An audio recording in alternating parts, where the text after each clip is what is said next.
الحمد لله نحمده ونستعينه ونستغفره ونعوذ بالله من شرور أنفسنا ومن سيئات أعمالنا من يهده الله فلا مضل له ومن يضلل فلا هادي له أشهد أن لا إله إلا الله وأن محمدا عبده ورسوله أما بعد يا أيها الذين آمنوا اتقوا الله حق تقاته ولا تموتن إلا وأنتم مسلمون يا أيها الناس اتقوا ربكم الذي خلقكم من نفس واحدة وخلق منها زوجها وبث منهما رجالا كثيرا ونساء واتقوا الله الذي تساءلون به والأرحام إن الله كان عليكم رقيبا يا أيها الذين آمنوا اتقوا الله وقولوا قولا سديدا يصلح لكم أعمالكم ويغفر لكم ذنوبكم ومن يطع الله ورسوله فقد فاز فوزا عظيما فإن أصدق الحديث كتاب الله وخير الهدي هدي محمد صلى الله عليه وسلم وشر الأمور محدثاتها وكل محدثة بدعة وكل بدعة ضلالة وكل ضلالة في النار أو كما قال عليه الصلاة والسلام அன்புக்குரிய அல்லாஹ்வின் நல்லடியார்களே, வாராந்தம் நடைபெற்று வருகின்ற இந்த ஹதீஸ் விளக்க வகுப்பு நிகழ்ச்சியிலே இன்றைய தினமும் அல் முஹர்ரத் அல் ஹதீஸ் என்ற நூலிலிருந்து ஹதீஸ்களை நாங்கள் அவதானிக்க இருக்கின்றோம்.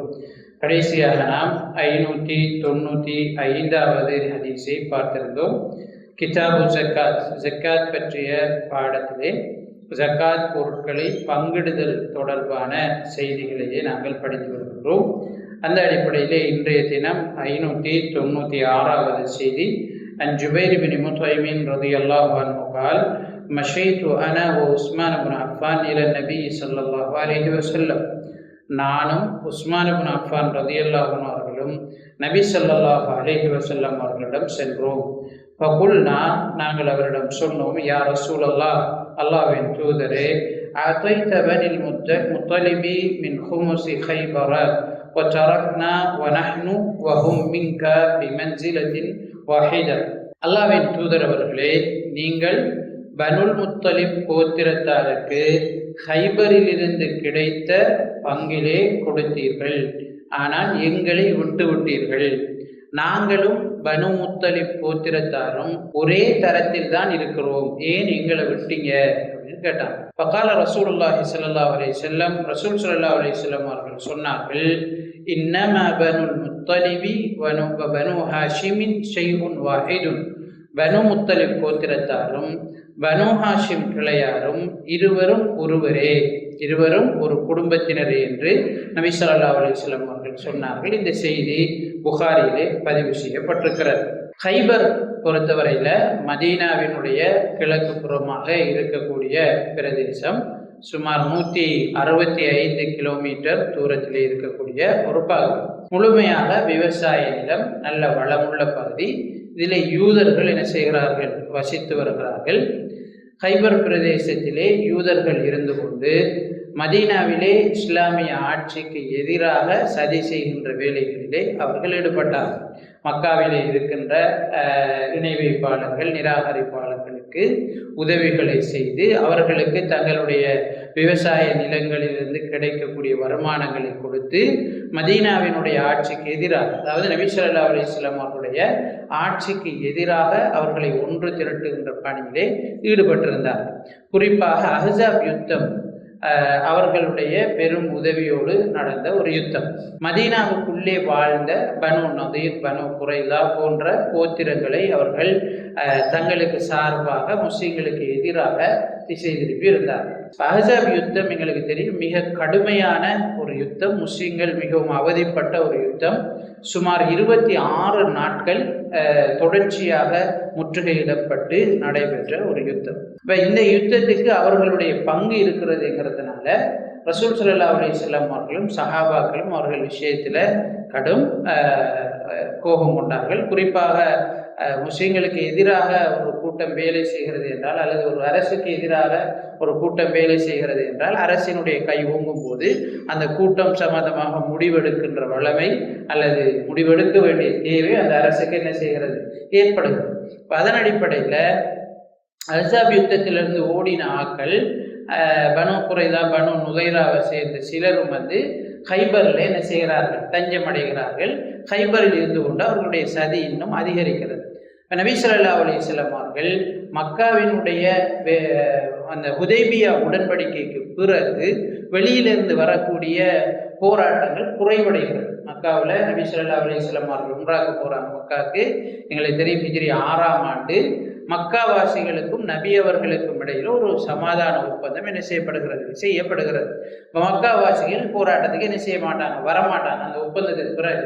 அப்போ அந்த போராட்ட சூழ்நிலை தணிந்ததுனால உள்ளுக்குள்ளே இருக்கிற எதிர்ப்புகளை முடிக்கிறதுக்கு அல்லது ஒரு முடிவுக்கு கொண்டு வரதுக்கு நபி ஸல்லல்லாஹு அலைஹி வஸல்லம் அவர்களும் சஹாபாக்களும் என்ன செய்கிறார்கள், முடிவு செய்கிறார்கள். அதன் அடிப்படையில் ஹைபர் போர் என்ன செய்கிறது, நடைபெறுகிறது. ஹைபர் யுத்தத்தில் நபி ஸல்லல்லாஹு அலைஹி வஸல்லம் அவர்கள் சஹாபாக்களுக்கு அல்லாஹு தஆலா வெற்றியை கொடுத்ததற்கு பிறகு ஹைபரில் இருந்தவர்களுக்கு 2 முடிவு வழங்கப்படுகிறது. ஒன்று, ஹைபரை விட்டு நீங்கள் செல்ல வேண்டும், அல்லது ஹைபரில் இருந்து கொண்டு அங்கு கிடைக்கின்ற வருமானத்தில் முஸ்லிம்களுக்கு என்ன செய்ய வேண்டும், வரி செலுத்த வேண்டும். அப்போ இந்த ஒரு நிபந்தனையோட ஹைபர் வாசிகள் கொஞ்சம் பேர் இருக்கிறாங்க, கொஞ்சம் பேர் அங்கே இருந்து என்ன செய்கிறார்கள், வெளியே இருக்கிறார்கள். பிறகு பிற்பட்ட காலத்தில் அவர்களுடைய அதிகமான சதி வேலைகள் ஆரம்பித்ததன் காரணமாக நபி அவர்களுடைய வஃபாத்துக்கு பிறகு குலஃபா ராஷிதீன்களுடைய காலத்திலே ஹைபரில் இருந்து முழுமையாக அவர்கள் என்ன செய்யப்படுகிறார்கள், விரட்டி அடிக்கப்படுகிறார்கள். இந்த வரலாறு தான் இந்த யூதர்கள் என்ன இந்த கிரேட் இஸ்ரேல் என்ன விரிந்த இஸ்ரேல் என்ற திட்டத்தில் ஹைபரெல்லாம் சேர்த்து எங்களுக்கு என்ன செய்யணும், வரணும், மதீனாவினுடைய பகுதிகளை நாங்கள் கைப்பற்றணும்னு சொல்லி என்ன செய்கிறார்கள், அவர்கள் இப்போதும் முயற்சி செய்து கொண்டிருக்கிறார்கள். அப்போ இதான் இந்த ஹைபர் யுத்தம் தொடர்பான சுருக்கமான ஒரு செய்தி. அப்போ இந்த ஹைபர் யுத்தத்துக்கு பிறகு ஹைபரில் இருந்து கிடைக்கக்கூடிய வருமானங்களிலே நபி ஸல்லல்லாஹு அலைஹி வஸல்லம் அவர்களுக்கு 5இல் 1 பகுதி அவருடைய குடும்பத்திற்கும் முஸ்லிம்களுக்கும் என்ன செய்கிறது, கிடைக்கிறது. பொதுவாக இந்த 5இல் 1 பகுதியை பொறுத்தவரையில் கனிமத்தில் கிடைக்கக்கூடிய பகுதி நபி ஸல்லல்லாஹு அலைஹி வஸல்லம் அவர்களுக்கு கிடைக்கக்கூடிய இந்த பகுதி சம்பந்தமாக அல்லாஹ் தஆலா சொல்லும்போது வஅலமு அன்னமா கனிம்தும் மின் ஷைஇன் ஃபஅன்ன லில்லாஹி خمسه وللرسول ولذي القربى واليتامى والمساكين وابن السبيل وإن كنتم آمنتم بالله. அறிந்து கொள்ளுங்கள், நிச்சயமாக உங்களுக்கு கிடைத்த கனிமத் பொருட்களில் இருந்து அல்லாஹுக்கும் அவனுடைய தூதருக்கும் ஏழை உறவினர்களுக்கும் ஏழைகளுக்கும் அனாதைகளுக்கும் வழிப்போக்கர்களுக்கும் 5இல் 1 பகுதி இருக்கிறது என்று அல்லாஹு தஆலா அல் குர்ஆனிலே சொல்லி காட்டுகிறார். அப்ப கனிமத் பொருட்களில் கிடைக்கக்கூடிய இந்த 5இல் 1 பகுதி என்பது நபி அவர்களுக்கும் அவருடைய குடும்பத்திற்கும் 5இல் 1 தான் என்ன செய்யும், கிடைக்கும் என்பது இந்த குர்ஆன் வசனம் நமக்கு சொல்லக்கூடிய செய்தியாக இருக்கிறது. ஹைபர்ல இருந்து கிடைக்கக்கூடிய அந்த பகுதியில நபி ஸல்லல்லாஹு அலைஹி வஸல்லம் அவர்கள் தன்னுடைய குடும்பத்திற்கு கொடுக்கிறார்கள் என்பது இந்த செய்தியில நமக்கு கிடைக்கக்கூடிய படிப்பினையாக இருக்கிறது. இந்த செய்தியில் எங்களுக்கு கிடைக்கக்கூடிய இன்னும் ஒரு முக்கியமான விஷயம் என்னென்றால், நபி அவர்களுடைய குடும்பம் என்பது வெறுமனே அவர்களுடைய பிள்ளைகள் மாத்திரம் கிடையாது. அவருடைய மனைவியர், அவருடைய பிள்ளைகள், பனு முத்தலிப் கிளையார், பனு ஹாஷிம் கிளையார், அது போன்ற அவர்களிடம் அடிமைகளாக இருந்தவர்கள் அனைவரும் நபி ஸல்லல்லாஹு அலைஹி வஸல்லம் அவருடைய குடும்பத்தில் அடங்குவார்கள் என்பது இந்த ஹதீஸ் எங்களுக்கு சொல்லக்கூடிய இன்னும் ஒரு செய்தியாக இருக்கிறது. 597வது செய்தி, அன் ராஃபி இப்னு ஹதீஜின் கால أعطى رسول الله صلى الله عليه وسلم أبا سفيان بن حرب وصفوان بن أمية وعيينة بن حصن والأقرع بن حابس. நபி ஸல்லல்லாஹு அலைஹி வஸல்லம் அவர்கள் அபூ சுஃபியான் அவர்களுக்கும் சஃப்வான் பின் உமையா அவர்களுக்கும் உயைனா பின் ஹைசின் அவர்களுக்கும் அக்ரா பின் ஹாபிஸ் அவர்களுக்கும் ஹுனைன் யுத்தத்தில் கிடைத்த கனிமத் பொருட்கள்ல இருந்து பங்கு கொடுக்கிறார்கள். குல்ல இன்சானின் மின்ஹும் மியதம் மினல் இபில், ஒவ்வொரு ஆளுக்கும் 100 ஒட்டகம் கொடுக்குறாங்க. வஅத அப்பாஸ் இப்னு மிர்தாஸ் தூன ذلك, அப்பாஸ் இப்னு மிர்தாஸ் ரலியல்லாஹு அன்ஹு அவர்களுக்கு அதோட கொஞ்சம் குறைச்சு கொடுக்குறாங்க. அப்ப ஃபகால அப்பாஸ் இப்னு மிர்தாஸ் ரலியல்லாஹு அன்ஹு அவர்கள் சொல்கிறார்கள், அத்தஜஅலு நஹ்பி வ நஹ்பல் உபைதி பைன உயைனத வல் அக்ரா ஃபமா கான பத்ருன் வலா ஹாபிசுன் يفوقان مرداس في المجمع وما كنت دون امرئ منهما ومن تخفض اليوم لا يرفع. ஒரு கவிதையில நபி ஸல்லல்லாஹு அலைஹி வஸல்லம் அவர்களுக்கு அவருடைய சிறப்பை பற்றி உணர்த்துறார். அவர் என்ன சொல்றார் என்றால், உயைனாவுக்கும் அக்ரா இப்னு ஹாபிஸுக்கும் கொடுத்த கொடையை விட உபைதுடைய கொடையும், உபைத் என்றால் அவர் குதிரைக்குரிய ஒட்டகத்துக்குரிய பேர், அந்த அதனுடைய யுத்தத்திற்கும் உயைனாக்கும் அக்ரா பின் ஹாபிஸுக்கும் கொடுத்த கொடை சமனாக முடியாது. ஏனென்றால் அப்பாஸ் இப்னு மிர்தாஸை பொறுத்தவரை அவர் பத்ர் யுத்தத்தில் கலந்து கொண்டார், அதற்கு பின்னர் நடந்த யுத்தங்களில் எல்லாம் கலந்து கொண்டார். எனவே இவர்கள் இந்த உயைனாவும் அக்ரா பின் ஹாபிஸும் எந்த வகையிலும் அப்பாஸ் இப்னு மிர்தாஸை விட சிறப்பில் உயர்ந்தவர்கள் கிடையாது. எனவே அவர்களை விட அப்பாஸ் இப்னு மிர்தாஸ் சிறப்பில் உயர்ந்தவர் கிடையாது. எனவே இந்த நாளில் அவர்கள் என்னை விட உயர்த்தப்பட்டு விட்டால் இதற்கு பிறகு நான் உயர்த்தப்படுவது கடினம்.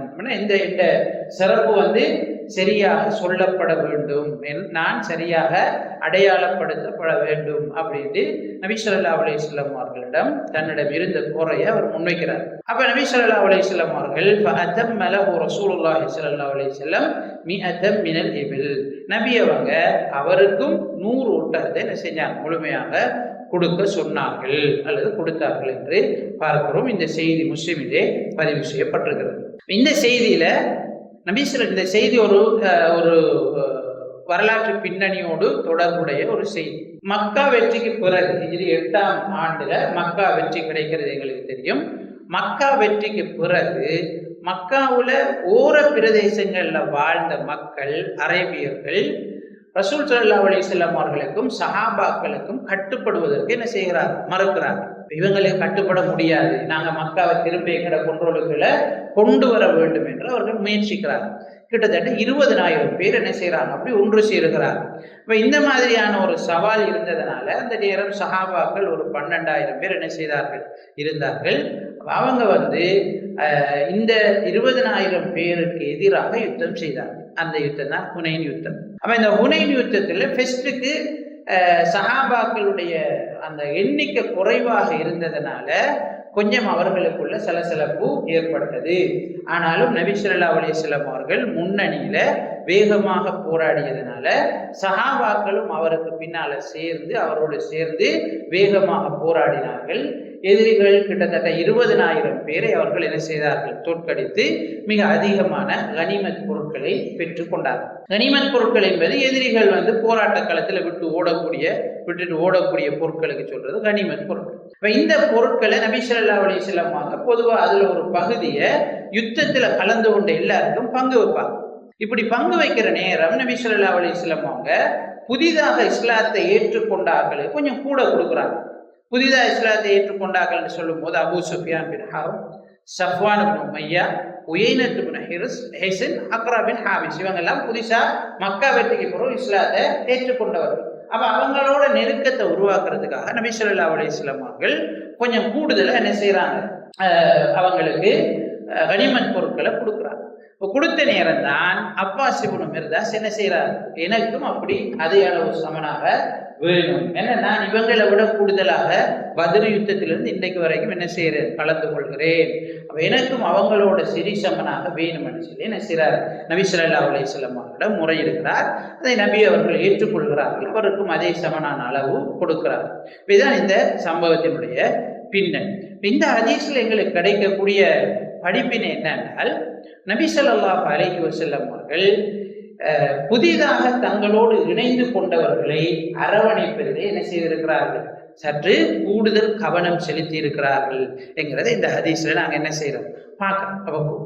புதிதாக எங்களோடு இணைந்து கொள்ளக்கூடியவர்களை அல்லது நாங்கள் எங்களோடு இணைத்து கொள்ள வேண்டியவர்களோடு நெருக்கமான உறவை நாங்கள் ஏற்படுத்தி கொள்ள வேண்டும். அவர்கள் விஷயத்திலே சற்று கூடுதலான கவனம் நாங்கள் எடுக்க வேண்டும் என்கிறத இந்த செய்தி என்ன செய்து எங்களுக்கு சொல்லும். புதிதாக இஸ்லாத்தை ஏற்றுக்கொண்டார்கள் விஷயத்துல நபி அவர்கள் சற்று கூடுதல் கவனம் செலுத்தி இருக்கிறார்கள் என்கிறத இந்த ஹதீஸ் எங்களுக்கு சொல்கிறது. இரண்டாவது, இந்த ஹதீஸில் எங்களுக்கு கிடைக்கக்கூடிய விஷயம் என்னென்றால், சஹாபாக்களை பொறுத்தவரையில பொதுவாக நபி ஸல்லல்லாஹு அலைஹி வஸல்லம் அவர்களோடு திறந்த மனதோடு என்ன செய்திருக்கிறார், உறவாடி இருக்கிறார்கள். சஹாபாக்கள் எதையும் நபி ஸல்லல்லாஹு அலைஹி வஸல்லம் அவர்களிடம் மறைத்து என்ன செய்யவில்லை, உறவாடவில்லை. ஏன்னா அவங்க 100% நபி அவர்களை நேசித்தார்கள், மதித்தார்கள், நம்பினார்கள். என்ன பிரச்சனையா இருந்தாலும் நபி அவங்கள்ட்ட என்ன செஞ்சிடலாம், நாங்க தெளிவா சொல்லிடலாம். நபி ஸல்லல்லாஹு அலைஹி வஸல்லம் அவங்க பழி வாங்க மாட்டாங்க, அதை உள்ளத்துல வச்சுக்கிட்டு வேற மாதிரி என்ன செய்ய மாட்டாங்க, நடக்க மாட்டாங்க. அது சரியா பிழையாண்டு உடனே எங்கள்கிட்ட என்ன செஞ்சிருவாங்க, சுட்டி காட்டி விடுவார்கள். அப்ப தீர்வு என்ன செஞ்சிடும், கிடைச்சிடும். நாங்க ஒன்றுக்கும் யோசிக்க வேண்டியதில்லை என்ற நம்பிக்கை சஹாபாக்களுக்கு இருந்துச்சு. அப்ப சிலாக்கள்கிட்ட நாங்க சில விஷயங்களை வெளிப்படுத்துறதுக்கு என்ன செய்வோம், பயப்படும். எங்களுக்கு மேலே இருக்கிற ஒரு ஆள்கிட்ட அல்லது எங்களுக்கு மேலே இருக்கிற ஒரு அதிகாரிகிட்ட நாங்க ஓப்பனா பேசுறதுக்கு என்ன செய்வோம், பயப்படுவோம். ஏன்னா இவர் இந்த உள்ளத்துல வச்சுட்டு இருந்து சந்தர்ப்பம் வரக்குள்ள என்ன செய்வான், நம்மளுக்கு காய் வெட்டுவான்னு நினைப்போம். ஆனா நபி ஸல்லல்லாஹு அலைஹி வஸல்லம் அவர்கள்ட்ட அப்படி பண்பு கிடையாது. நபி அவர்கள் ஆயிஷா ரலியல்லாஹு அன்ஹா அவங்க சொல்கிறார்கள், பழி வாங்கியது கிடையாது. தனக்காக நபி ஸல்லல்லாஹு அலைஹி வஸல்லம் அவர்கள் எந்த விஷயத்திலும் பழி வாங்கியது கிடையாது. அப்ப சஹாபாக்கள் முழுமையா அவரை நம்பினாங்க. அதனால எந்த விஷயமா இருந்தாலும் ஓப்பனா நபி ஸல்லல்லாஹு அலைஹி வஸல்லம் அவர்களோடு பேசக்கூடிய தன்மை அவர்களுக்கு இருந்தது. நபி ஸல்லல்லாஹு அலைஹி வஸல்லம் அவர்களும் அதை ஏற்றுக்கொள்வாங்க. சரியான நியாயமான கோரிக்கைகளுக்கு நபி அவர்கள் என்ன செய்வாங்க, பதிலளிப்பாங்க.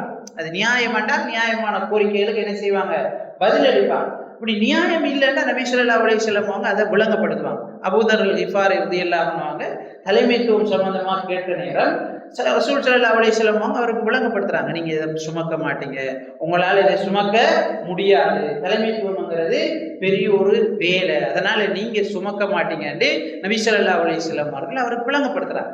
அப்ப நபி அவர்கள்ட்ட எதையும் கேட்கலாம்ங்கிற நம்பிக்கை சஹாபாக்களுக்கு இருந்தது. நாங்க மேலுக்கு பார்த்த செய்தி, ஜக்காத் பொருட்கள் விஷயத்துல ஃபதுல் இப்னு அப்பாஸையும் இன்னும் ஒரு சஹாபியையும் என்ன செய்யறாங்க, நபி ஸல்லல்லாஹு அலைஹி வஸல்லம் அவர்களிடம் அனுப்புகிறார்கள். அவர்கள் சொல்றாங்க, என்னென்ன அல்லாஹ்வின் தூதரே, கல்யாணம் முடிக்கிற வயசுகளுக்கு வந்துட்டு எங்கள்ட்ட காசு இல்லை, இந்த ஜக்காத்து விநியோகிக்கிறதுல எங்களை சேர்த்து விடுங்கன்னு நபி அவங்கள்ட்ட என்ன செய்யறாங்க, முறையிடுறாங்க. அப்ப நபி ஸல்லல்லாஹு அலைஹி வஸல்லம் அவங்க அதுக்கு விளக்கம் சொல்றாங்க, பாருங்க, இது நீங்க குடும்பம், நம்மளோட குடும்பத்துக்கு இந்த ஜக்காத் பொருளை என்ன செய்யாது கூடாது, இதை பயன்படுத்தக்கூடாது. நீங்க உங்களுக்கு என்ன பிரச்சனை, கல்யாணம் முடிக்கிறதுக்கு காசு இல்லை, அதானே உங்களுக்கு வயசுக்கு வந்துட்டு, ஓகே நான் அதுக்கு வழி செய்யறேன். அதுக்கு என்ன செய்யறாங்க, மாற்று வழி நபி ஸல்லல்லாஹு அலைஹி வஸல்லம் அவர்கள் என்ன செய்கிறார்கள். அப்ப இந்த மாதிரி சஹாபாக்கள் நபி ஸல்லல்லாஹு அலைஹி வஸல்லம் அவர்களோடு அந்நியோன்யமான தொடர்பை வைத்திருந்தார்கள். ஒரு தலைமைத்துவ பொறுப்புல இருக்கக்கூடியவர் அப்படியான ஒரு நம்பிக்கை அடுத்தார்கள் என்ன செய்யணும், கொடுக்கணும். அப்பதான் உள்ளார்ந்த அடிப்படையில மனது ஒத்து வேலை செய்யணும். மனது ஒத்து ஒரு ஆளோட நாங்க பணிபுரியறதா இருந்தால் எங்களுக்கு கீழே பணிபுரிகிற ஆளுக்கு எங்களை பற்றி ஒரு நம்பிக்கை என்ன செய்யணும், வரவணும். இது சில ஆட்கள் பெருசா நினைச்சு கொள்றோம். நாங்க ஒன்றும் பெருசா யோசிக்க வேண்டிய அவசியம் இல்லை. நாங்க அடுத்தவனோட ஓப்பனா இருக்கிறதுனால, எங்களுக்கு கீழே இருக்கிற ஆட்களோட ஓப்பனா இருக்கிறதுனால எங்களுக்கு ஒன்றும் குறைய போறது கிடையாது. உயர்வா இருக்கிறவர் தனக்கு கீழே இருக்கிற ஆளோட ஓப்பன் ஹார்டோட எதையும் தெளிவாக பேசி முடிக்கக்கூடிய ஒரு ஆளாக இருந்தால் அவருடைய மதிப்பும் மரியாதையும் அவருக்கு கீழே இருக்கிற ஆள்கிட்ட கூடுமே தவிர குறையாது. ஆனா சிலாக்கள் இதை அவங்களோட ஆளுமைக்கு, அவங்களோட அந்தஸ்துக்கு ஒரு சவாலாக என்ன செய்வாங்க, எடுத்துக்கொள்வாங்க. யாராவது மேலதிகாரிகிட்ட போய் ஒரு சின்ன விஷயம் அல்லது ஒரு தவறை சுட்டி காட்டுற நேரம், நானும் உன்னோட்ட வரணுமா, நானும் உன்னோட்ட மன்னிப்பு கேட்கணுமா, நானும் கால் பண்ணணுமா, இப்படி என்ன செய்வாங்க. அது ஒரு வித்தியாசமான கோணத்துல எந்த ஆளுமைக்கு வரக்கூடிய ஒரு சவாலாக அல்லது அந்தஸ்துக்கு வரக்கூடிய ஒரு இழுக்காக என்ன செய்வார்கள், எடுத்துக்கொள்வார்கள். அது பிள்ளை, அது நிர்வாகத்துக்கு அல்லது சமூகத்தோட அல்லது தன்னோட வேலை செய்யற ஆட்களோட உள்ள தொடர்பாடலுக்கு ஒரு மைனஸா ஒரு தடையாக அதை என்ன செஞ்சிடும், அமைஞ்சிடும். அப்படி இல்லாம உயர்வானவர்கள் எப்பவும் உயர்வான குணத்தோடு தனக்கு கீழே இருக்கிற ஆட்களுக்கு முழுமையான சுதந்திரத்தை கொடுத்து அவர்களுடைய உணர்வுகளை வெளிப்படையாக நமக்கிட்ட சொல்லக்கூடிய தன்மையை உருவாக்கி அதற்கு சரியான தீர்வுகளை கொடுக்கிற நேரம் நம்பிக்கையோடு மனதும் ஒன்றியதாக புரிந்துணர்வோடு விட்டு கொடுப்போடு வேலை செய்கிற ஒரு தன்மை என்ன செய்யும், உருவாகும். இப்ப சஹாபாக்களோட நபி ஸல்லல்லாஹு அலைஹி வஸல்லம் அந்த அளவுக்கு அந்யோன்யமாக இருந்ததுனாலதான் சஹாபாக்கள் நபி ஸல்லல்லாஹு அலைஹி வஸல்லம் அவர்கள் விஷயத்துல அவங்களோட உயிரையும் விட கூடுதலான என்ன செய்தார்கள், மதிப்பும் மரியாதையும் வைத்திருந்தார்கள். அவங்க விஷயத்துல மிக அதிகமான அன்பு செலுத்தினார்கள். இது எங்களுக்கு இந்த ஹதீஸில் கிடைக்கக்கூடிய இன்னும் ஒரு பாடம். நபி ஸல்லல்லாஹு அலைஹி வஸல்லம் அவர்கள்ட்ட ஓப்பனா என்ன செய்யலாம், எதையும் பேசலாம். நபி அவங்க அதுக்குரிய சரியான தீர்வை நமக்கு தருவாங்கங்கிற நம்பிக்கை சஹாபாக்களுக்கு என்ன செய்தது இருந்தது. நபி அவர்களும் சுட்டி காட்டுகிற நேரம் சரியாக இருந்தால் அதை ஏற்றுக்கொள்ளக்கூடிய தன்மை அவர்களிடம் இருந்திருக்கிறது. பத்ர் யுத்தத்திலே நாங்க பார்ப்போம், நபி ஸல்லல்லாஹு அலைஹி வஸல்லம் அவங்க என்ன செய்வாங்க, ஒரு இடத்துல கூடாரத்தை அடிப்பாங்க. ஒரு சஹாபி வருவார், அல்லாஹ்வின் தூதரே, நீங்க இப்ப அடிச்சிருக்கிற கூடாரம் வந்து அல்லாஹ்வோட கட்டளையா அல்லது நீங்க தான் இந்த இடத்தை சூஸ் பண்ணிருக்கீங்களா கேட்ட நேரம் ரசூல் ஸல்லல்லாஹு அலைஹி வஸல்லம் அவங்க சொல்றாங்க, இல்ல நான் தான் சாய்ஸ் பண்ணிருக்கேன், நான் தான் தேர்வு செஞ்சிருக்கிறேன் சொல்றாங்க. அப்ப அப்படின்னா இந்த இடத்தை நம்ம விட்டுட்டு முன்னுக்கு அடிப்போம், அங்க தண்ணி இருக்குது, நாங்க முன்னுக்கு அடிச்சிட்டோம்னா எதிரிகளுக்கு தண்ணி கிடைக்காம போகும், அப்ப அது போராட்டத்துக்கு எங்களுக்கு சாதகமாக அமையும் அந்த ஆலோசனை சொன்னோன்னே நபி ஸல்லல்லாஹு அலைஹி வஸல்லம் அவங்க அதை உடனே ஏற்றுக்கொள்றாங்க. ஓகே சரி, நான் எடுத்ததான் நீ பின்பற்றணும். நபி அவர்கள் என்ன செய்யல, நிக்கல. இது பிளெக்சிபிள் என்று சொன்னால் மாற்றக்கூடிய வாய்ப்பு இருந்தால் நபி ஸல்லல்லாஹு அலைஹி வஸல்லம் அவங்க என்ன செய்வாங்க, உடனே மாற்றுவாங்க. அல்லாஹ்வோட கட்டளைனால் நபியும் அதுக்காக என்ன செய்ய மாட்டாங்க, போக மாட்டாங்க. அல்லாஹ்வோட கட்டளை இருந்துருவாங்க. அப்ப நபி ஸல்லல்லாஹு அலைஹி வஸல்லம் அவங்க உடனே அதை என்ன செய்யறாங்க, ஏற்றுக்கொள்றாங்க, உடனே மாத்துறாங்க. அப்ப தலைமைத்துவத்தில் இருக்கக்கூடியவர்கள், உயர் பதவிகளில் இருக்கக்கூடியவர்கள் இந்த அளவு திறந்த மனதோடு இருக்கிற நேரம் பிரச்சனை இல்லாம, சிக்கல் இல்லாம, சவால்களை குறைத்து கொண்டு வேலை செய்யக்கூடிய ஒரு தன்மை உருவாகும் என்பதை நாங்கள் புரிந்து கொள்ள வேண்டும். 598வது செய்தி, அபீ ராஃபி அன்ன நபிய ஸல்லல்லாஹு அலைஹி வஸல்லம் بعث رجلا على الصدقة من بني مخزوم فقال لأبي رافع اسحبني فإنك تصيب منها. قال حتى أتى النبي صلى الله عليه وسلم فأسأله فأتاه فسأله فقال مولى القوم من أنفسهم وإنا لا تحل لنا الصدقة. அபூ ராஃபி ரலியல்லாஹு அன்ஹு அவர்கள் சொல்கிறார்கள், ரசூல் ஸல்லல்லாஹு அலைஹி வஸல்லம் அவங்க பனு மக்சூம் கிளையார்கிட்ட இருந்து ஜகாத் பொருட்களை வசூலிக்கிறதுக்காக ஒரு மனிதரை என்ன செய்யறார், அனுப்புறார். அப்ப அபூ ராஃபி கிட்ட வந்து ஒருவர் சொல்கிறார், நீங்க என்னையும் உங்களோட என்ன செய்யுங்க, கூட்டிக்கிட்டு போங்க, நீங்க என்ன செய்யலாம், நீங்களும் பயனடையலாம், நானும் உங்களிடமிருந்து பயனடைந்து கொள்வேன் அப்படின்னு சொல்றாரு. அவர் சொல்றாரு, இல்ல நான் நபி ஸல்லல்லாஹு அலைஹி வஸல்லம் அவங்கள்ட்ட கேட்டுட்டு தான் உங்களை கூட்டிட்டு போகலாம், கேட்காம உங்களை நான் கூட்டிட்டு போக முடியாது. நபி ஸல்லல்லாஹு அலைஹி வஸல்லம் அவர்களிடம் வருகிறார்கள், நபி அவங்கள்ட்ட கேட்கிறாங்க. நபி ஸல்லல்லாஹு அலைஹி வஸல்லம் அவங்க, இல்ல நீங்க எங்களுடைய அடிமையாக இருந்து உரிமையிடப்பட்டவர், நீங்கள் எங்களுடைய குடும்பத்தை சேர்ந்தவர், எனவே ஜக்காத் பொருட்களை வசூலிப்பதற்கு அதிலிருந்து பயனடைவதற்கு உங்களுக்கு முடியாது, எங்களுடைய குடும்பத்திற்கு ஜக்காத் பொருட்கள் தடை செய்யப்பட்டிருக்கிறது என்று நபி ஸல்லல்லாஹு அலைஹி வஸல்லம் அவர்கள் அவருக்கு விபரம் சொல்கிறார்.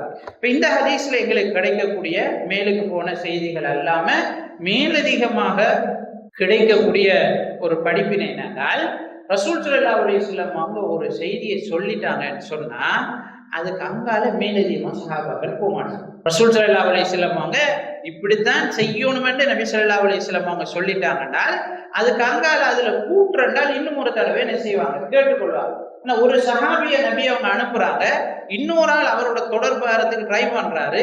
அப்ப அந்த சஹாபி சொல்றாரு, இல்ல என்ன மட்டும் தானே நபி அவங்க அனுப்பினாங்க, அப்ப நான் உங்களை சேர்த்துக்கிட்டு போறதா இருந்தால் நபி அவங்க அனுமதி தரணும், நபி அவங்கள்ட்ட திரும்ப நம்ம கேட்கணும், கேட்டாதான் என்ன செய்யலாம், உங்களை இணைத்து கொண்டு போகலாம் என்று சொல்லி திரும்ப வந்து நபி ஸல்லல்லாஹு அலைஹி வஸல்லம் அவர்களிடம் அதை கேட்டு அதற்குரிய தெளிவை பெற்றுக் கொள்கிறார்கள்.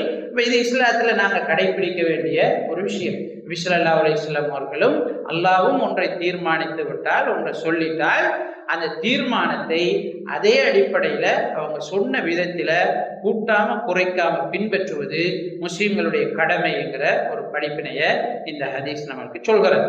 இந்த பாபுல இந்த உப தலைப்புல வரக்கூடிய கடைசி செய்தி 599வது செய்தி. அன் சாலிம் பின் அப்துல்லாஹ் பின் உமர் عن أبيه رضي الله عنه أن رسول الله صلى الله عليه وسلم كان يعطي عمر العطاء فيقول له عمر أعطه يا رسول الله أفقر إليه مني.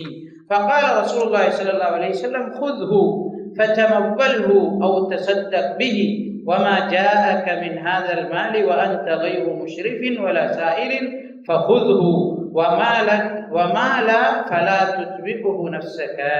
فقال سالم: فمن أجل ذلك كان ابن عمر لا يسأل أحدا شيئا ولا يرد شيئا أعطيه. ரவாஹு முஸ்லிம். இப்னு உமர் ரலியல்லாஹு அன்ஹு அவர்கள் அறிவிக்கக்கூடிய செய்தியில உமர் ரலியல்லாஹு அன்ஹு அவர்கள் சொல்கிறார்கள், ரசூலுல்லாஹி ஸல்லல்லாஹு அலைஹி வஸல்லம் அவர்கள் உமர் ரலியல்லாஹு அன்ஹு அவர்களுக்கு கொடைகளை கொடுக்கக்கூடியவராக இருந்தார். கொடையில நன்கொடைகளை என்ன செய்வாங்க, வழங்குவார். அப்ப உமர் ரலியல்லாஹு அன்ஹு அவர்கள் சொல்லுவார்கள், அல்லாஹ்வின் தூதரே, என்ன விட்டுட்டு என்னை விட மிச்சம் தேவை உள்ள ஒரு ஆளுக்கு இதை என்ன செய்யுங்க, கொடுங்க, என்னை விட மிச்சம் தேவை உள்ள ஒரு ஆளுக்கு இதை கொடுங்க சொல்லுவாங்க. அப்ப நபி ஸல்லல்லாஹு அலைஹி வஸல்லம் அவர்கள் சொல்கிறார்கள், உமரே, உனக்கு இப்படி ஏதாவது வந்தா அதை நீ எடுத்துக்க, யாராவது தந்தா அதை நீ எடுத்துக்க, ஒன்று உனக்கு நீ செலவு செய், உனக்கு எந்த தேவையும் இல்லை சொன்னால் அடுத்த ஆளுக்கு நீ என்ன செஞ்சிரு, அதை நன்கொடையாக கொடுத்து விடு என நபி ஸல்லல்லாஹு அலைஹி வஸல்லம் அவர்கள் சொல்கிறார். தொடர்ந்து சொல்றாங்க, நீ எதிர்பார்க்காத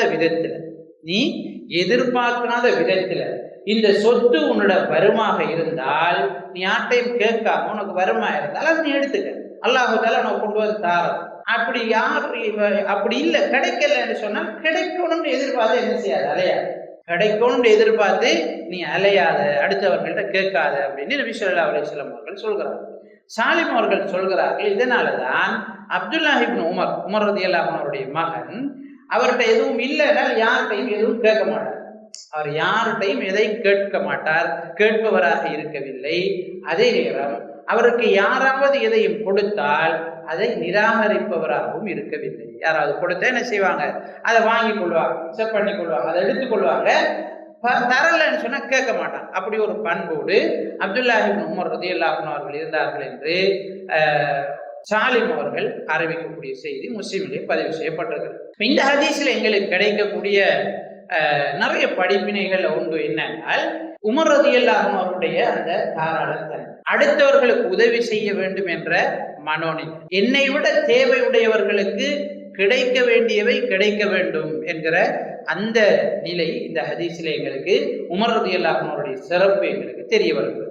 இரண்டாவது, இந்த ஹதீஸில் எங்களுக்கு கிடைக்கக்கூடிய விஷயம் என்னென்றால், ஒருவர் ஒரு நன்கொடை எங்களுக்கு தாராரா இருந்தால், ஹதியாவாக தாராரா இருந்தால், அதை நாங்கள் என்ன செய்யக்கூடாது, மறக்கக்கூடாது. அதை நாங்கள் என்ன செய்யணும், ஏற்றுக்கொள்ள வேண்டும், அங்கீகரிக்க வேண்டும். சில நேரம் எங்களோட உறவு இல்லாத ஒருவர் எங்களோட உறவை ஏற்படுத்தி கொள்றதுக்காக என்ன செய்யலாம், ஒரு நன்கொடையை, ஒரு ஹதியாவை எங்களுக்கு அனுப்பலாம். அப்ப உறவு இல்லைன்றதுக்காக நாங்கள் என்ன செய்யக்கூடாது, மறத்து விடக்கூடாது. யாராக இருந்தாலும், எப்படிப்பட்டவர்களாக இருந்தாலும், நன்கொடைகள் அனுப்பப்படுகிற நேரம் அதை ஏற்றுக்கொள்ள வேண்டும். நபி ஸல்லல்லாஹு அலைஹி வஸல்லம் அவங்க ஒரு யூத பொம்பளை சாப்பிட கூப்பிட்டதுக்கு என்ன செஞ்சாங்க, போனாங்க. அந்த பொம்பளை என்ன செஞ்சா, அவருக்கு நஞ்சை போட்டு கொடுத்தா. நபி ஸல்லல்லாஹு அலைஹி வஸல்லம் அவர்கள் அல்லாஹ் தஆலா என்ன செய்தார், பாதுகாத்தார். நபி ஸல்லல்லாஹு அலைஹி வஸல்லம் அவர்களுக்கு எகிப்தினுடைய மன்னர் அன்பளிப்பு பொருட்களை அனுப்பி வச்சார். அதுல ஒரு அடிமை பொம்பளை மாரியத்துல் கிபித்தியா என்று சொல்லக்கூடிய பெண்மணி. அந்த பெண்மணியிலிருந்து தான் இப்ராஹிம் என்று சொல்லக்கூடிய குழந்தை நபி ஸல்லல்லாஹு அலைஹி வஸல்லம் அவர்களுக்கு கிடைக்கிறது. அப்ப அதை நபி ஸல்லல்லாஹு அலைஹி வஸல்லம் அவங்க ஏற்றுக்கொண்டாங்க. அப்ப அன்பளிப்புகள் முஸ்லிம் அல்லாதவர்களிடமிருந்து வந்தாலும், முஸ்லிம்களிடமிருந்து வந்தாலும் நாங்கள் அதை ஏற்றுக்கொள்ள வேண்டும். எங்களால் அதை என்ன செய்ய முடியாது, எங்களுக்கு பயன்படுத்த முடியாது. எங்களுடைய தேவைக்கு அதிகமாக இருக்கிறது என்று சொன்னால் அதை நாங்கள் என்ன செய்யலாம், அடுத்தவர்களுக்கு அன்பளிப்பாக, நன்கொடையாக கொடுக்கலாம். அல்லது தந்த பொருளே எங்களுக்கு தடை செய்யப்பட்டதா இருக்கிறது. உதாரணம், ஒரு பட்ட ஆடை எங்களுக்கு என்ன செய்யுது, வருது, பட்டால நெய்யப்பட்ட ஒரு ஆடை எங்களுக்கு அன்பளிப்பா வருது. அந்த அன்பளிப்பை நாங்கள் நிராகரிக்க வேண்டிய அவசியம் இல்லை. அதை நாங்கள் அப்படியே எடுத்துக்கொண்டு அதை பயன்படுத்துகிற ஆளுக்கு என்ன செய்யலாம், அடுத்தவர்களுக்கு கொடுக்க முடியும். ஏன்னா அது அடிப்படையில் ஹராம் கிடையாது, சாராயம் மாதிரி ஒன்று இல்லை. பட்டுங்கிறது சாராயம் மாதிரி அடிப்படையிலே ஹராமான ஒன்று அல். அது அடுத்தாக்களை என்ன செய்யறதுக்கு, பயன்படுத்துறதுக்கு ஹலாலான ஒரு விஷயம். அப்படியானது எங்களுக்கு கிடைக்கிற நேரம் நாங்கள் அதை என்ன செய்யலாம், எடுத்து பெண்களுக்கு அல்லது அது பயன்படுத்த முடியுமானவர்களுக்கு என்ன செய்ய முடியும், கொடுக்க முடியும் என்கிற இந்த படிப்பினை இந்த ஹதீஸ்ல எங்களுக்கு கிடைக்கும். மூணாவது, இந்த ஹதீஸ்ல எங்களுக்கு கிடைக்கக்கூடிய படிப்பினை என்னென்றால், அடுத்தவர்களிடம் கை நீட்டாமல் வாழ்வதற்கு நாங்கள் என்ன செய்ய வேண்டும், பழகி கொள்ள வேண்டும். அது எங்களுடைய கௌரவத்தை பாதுகாக்கக்கூடிய ஒரு விஷயம். ஒரு சஹாபி நபி ஸல்லல்லாஹு அலைஹி வஸல்லம் அவர்கிட்ட கேட்கிறாங்க, அல்லாஹ்வின் தூதரே, எனக்கு ஒரு உபதேசம் செய்ங்க, எனக்கு ஒரு உபதேசம் செய்ங்க. அதை நான் செய்தால், அந்த உபதேசத்தை நடைமுறைப்படுத்தினால் என்னை மக்களும் விரும்புவார்கள், அல்லாவும் விரும்புவார்கள். அப்படியான ஒரு உபதேசத்தை செய்யுங்கன்னு சொல்லி நபி ஸல்லல்லாஹு அலைஹி வஸல்லம் கிட்ட கேட்கிறான். அப்ப நபி ஸல்லல்லாஹு அலைஹி வஸல்லம் அவங்க சொன்னாங்க, அடுத்தவர்கள்ட்ட இருக்கிறதுல தேவையற்றவனாக நீ இருந்து கொள். இஸ்ஹத் ஃபி துனியா யுஹிப்புக்கல்லாஹ், உலகத்தில பற்றற்றவனாக இரு, அல்லாஹ் தஆலா உன்னை நேசிப்பார். இஸ்ஹத் ஃபீமா இந்த நாஸ் யுஹிப்புக்கன் நாஸ், மனிதர்கள் அடுத்த மனிதர்கள்ட்ட இருக்கிறதுல தேவையற்றவனாக இரு, மனிதர்கள் உன்னை நேசிப்பார். நபி ஸல்லல்லாஹு அலைஹி வஸல்லம் சொன்னார். அப்ப நம்மளை யாரும் கண்டா வாரான் கடன் கேட்க போறான்னு நினைச்சா அது என்ன செய்யாது, நிலைக்காது. அவன் என்ன செய்ய மாட்டான், நம்மளை விரும்ப மாட்டான். வாரான் ஏதாவது சொல்லி நம்மள்ட்ட இந்த கறக்கத்தான் வாரான்னு அடுத்தவன் நினைப்பானாக இருந்தால் நல்லுறவு அங்க என்ன செய்யாது, வராது, நேசமும் வராது. நபி ஸல்லல்லாஹு அலைஹி வஸல்லம் அவங்க சொன்னாங்க, அடுத்தவர்கள்ட்ட இருக்கிறதுல நீ தேவையற்றவனாக இருந்துக்க, யுஹிப்புக்கன் நாஸ், மனிதர்கள் உன்னை நேசிப்பார்கள் என்று நபி ஸல்லல்லாஹு அலைஹி வஸல்லம் அவர்கள் சொன்னார்கள். எனவே அந்த ஒரு படிப்பினை இந்த ஹதீஸிலும் எங்களுக்கு சொல்லப்படுகிறது. அப்துல்லாஹ் இப்னு உமர் ரலியல்லாஹு அன்ஹு அவர்கள் அடுத்தவர்கள்ட்ட எதையும் கேட்க மாட்டாங்க, அவருக்கு கொடுத்தா அதை என்ன செய்ய மாட்டாங்க, மறக்க மாட்டாங்க, அதை ஏற்றுக்கொள்ளக்கூடிய பண்புடையவர்களாக இருந்தார்கள். அல்லாஹ் தஆலா நம் அனைவருக்கும் இஸ்லாத்தை முறையான அடிப்படையில் தெரிந்து கொண்டு நடைமுறைப்படுத்துவதற்கு அருள் செய்வானாக. ஆமீன் ஆமீன். வஆகிரு தஅவானா அனில் ஹம்துலில்லாஹி ரப்பில் ஆலமீன். அஸ்ஸலாமு அலைக்கும் வரஹ்மத்துல்லாஹி வபரகாத்துஹு.